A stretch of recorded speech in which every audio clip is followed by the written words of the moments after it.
Muy buenos días. La mañana de hoy nos encontramos con el licenciado Hugo Rala Aquino, con quien estamos gratamente agradecidos. El licenciado Hugo Rala Aquino tiene 27 años. Su perfil profesional cuenta que es terapeuta ocupacional, terapeuta de niños con discapacidad en Melville Jones. Tiene formación en elaboración de ortesis. Es técnico de discapacidad en atención en el hogar a personas con discapacidad en el MIS. Muy buenos días, licenciado. Espero que se encuentre bien. Le paso a presentar mi equipo de trabajo, los cuales son mi compañera Melanie Méndez, el compañero Christopher Tomalá, Reni Merchán, Josué Ángel y mi persona, Jennifer López. Unas palabras antes de comenzar con las preguntas, licenciado. Muy buenos días con todos, chicos. Gracias por invitarme a participar el día de hoy en esta pequeña entrevista, por permitirme colaborar con ustedes también el día de hoy. Y pues nada, vamos a ver qué tal nos va el día de hoy con estas preguntas. Es un placer que nos esté ayudando en este contexto de base educativo, ¿no? Las siguientes preguntas van a ser respecto a su experiencia laboral, a lo que usted está llevando a cabo. Bueno, como primera pregunta tenemos, ¿qué tan importante cree usted que es el trabajo brindado en este grupo prioritario en el enfoque de inclusión? Bueno, creo que el trabajo que se hace hacia las personas con discapacidad desde sí ya es importante desde un punto de vista no solamente inclusivo con la sociedad, sino inclusivo a veces principalmente con las familias mismas. Ustedes saben que la primera barrera que se rompe dentro de un ámbito de discapacidad es la familia, que la familia mismo incluye a la persona dentro de las actividades propias del hogar. Entonces, ese es el primer paso, incluir a la persona dentro de la familia y luego ya fomentar la inclusión dentro de las actividades fuera de casa, las actividades en la comunidad. Entonces, fomentar la inclusión desde el punto de vista de personas con discapacidad es demasiado importante, viéndolo en el ámbito de que prácticamente son considerados como personas que eh, no pueden eh, favorecer a la sociedad, por así decirlo, cuando ellos dentro de su funcionalidad son capaces de realizar varias cosas y asimismo participar en ámbitos comunitarios y laborales que prácticamente al país y a la sociedad y a términos como prácticamente nosotros como proyecto son muy favorecedores y enriquecedores, ya que ganamos asimismo nosotros la experiencia como la parte de el bienestar social, así como decirlo, de ellos y de su familia. Entonces, hablar de la importancia del trabajo en comunidad con personas con discapacidad es prácticamente necesario, importante y, ¿por qué no? Pues seguirlo fomentando, seguirlo socializando, seguirlo comunicando, porque así sea una mínima ayuda que nosotros le podamos dar a esa familia o a ese usuario, va a favorecer mucho, mucho en lo que es su rendimiento, su capacidad para poder seguir adelante, para poder, más que nada, favorecerlo a él también del conocimiento para que sepa sobresistir sin la familia y sin de otro tipo de ayuda, sino que ellos mismos encontrando su potencial para seguir adelante. Exactamente, ¿no? Son grupos que en realidad merecen la atención debida y adecuadamente para que no se sientan tan excluidos ante esta situación como lo es la sociedad. Bueno. Buenos días, licenciado. Continuando ya con el desarrollo de la entrevista, la siguiente pregunta es la siguiente. En base a su experiencia, el tiempo que ha llevado laborando en el programa, ¿cómo cree que afectaría el avance del desarrollo que ha logrado en los usuarios si el programa desiste, o sea, si el programa finaliza? Ya. El punto bueno, el objetivo principal del programa de atención al hogar de la comunidad de personas con discapacidad es justamente que llegue un punto en que el usuario ya no dependa del técnico, sino que pueda favorecer, pueda cumplir por él mismo, con ese grado de independencia adquirido, pues actividades que le favorezcan a él en su desarrollo. Obviamente teniendo en cuenta el nivel de discapacidad, el grado de discapacidad, la discapacidad para, para su ámbito de desarrollo. Entonces, tenemos usuarios que ya han salido del programa debido a que han encontrado alguna oportunidad laboral o que han podido satisfacer la necesidad de dependencia y pasar a una independencia. Entonces, eh, si tengo, bueno, si en este caso el programa existe, creemos nosotros que hemos aportado lo necesario a las familias, hemos aportado lo necesario a los cuidadores y, por qué no decirlo, a los usuarios, para que ellos también no solamente dependan del cuidador, sino que busquen su grado de independencia, busquen la participación activa dentro del hogar, la participación activa comunitaria. Entonces, creo que yo que si el programa existe, hemos cumplido con las metas que hemos querido alcanzar y pues creo yo que los cuidadores también están preparados ya para poder seguir participando de manera activa con los usuarios. Entonces, como les dije en la anterior pregunta, el desarrollo de los cuidadores ha sido el más optimizado dentro de estos tiempos. Entonces pienso yo que ellos pasarían a ser los pilares fundamentales, como debería ser dentro del cuidado de las personas con discapacidad.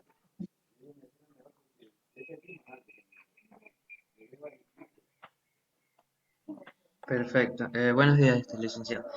Continuando, la pregunta que se va a dar, es debido a que son mujeres quienes mayormente se cargan, en el cuidado de los usuarios. Y la pregunta es, ¿qué retos y desafíos se han detectado sobre la equidad de género?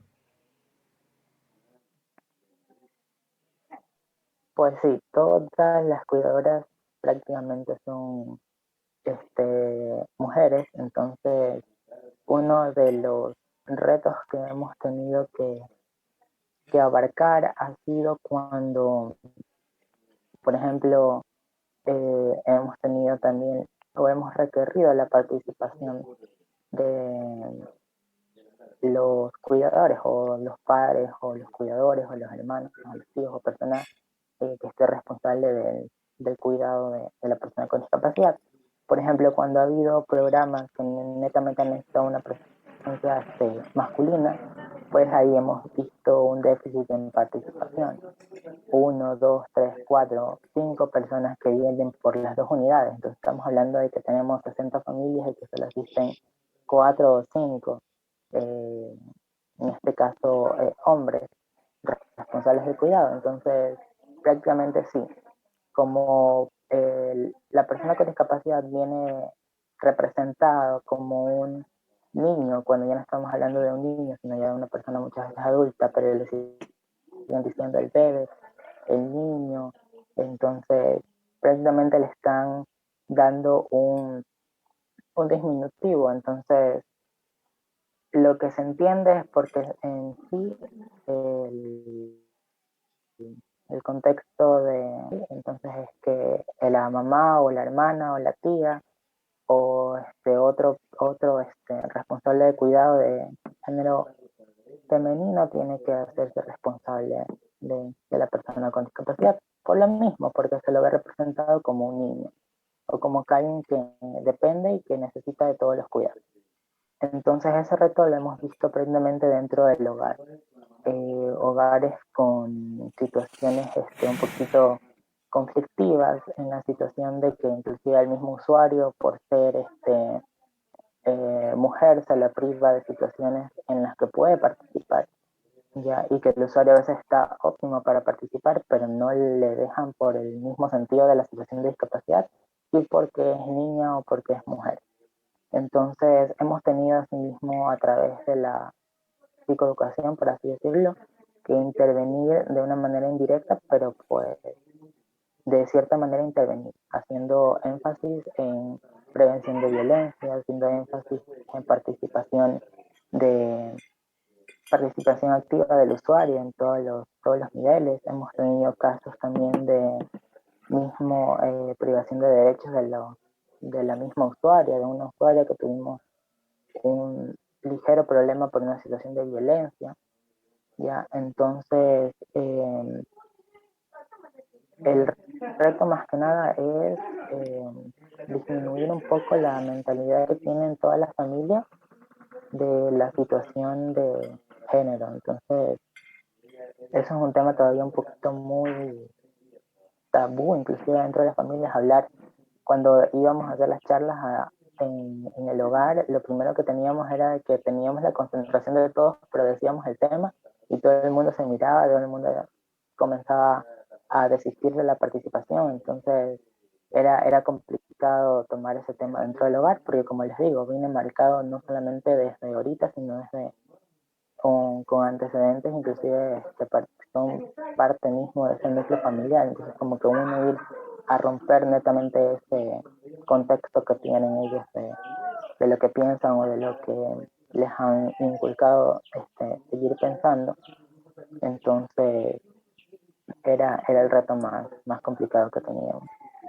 Pero de ahí pues irlo supliendo, no supliendo, sino irlo, romper esa barrera que también teníamos de mentalidad, poco a poco, con los talleres que teníamos, gracias también a la participación de otros profesionales, como nosotros tenemos un grupo multidisciplinario, entonces teníamos grupos profesionales como psicólogos o pedagogos que nos ayudaban también en las charlas, nos ayudaban también cuando había algún tipo de alerta, ir hacia la casa y indagar en cómo era la situación para poder provocar un cambio.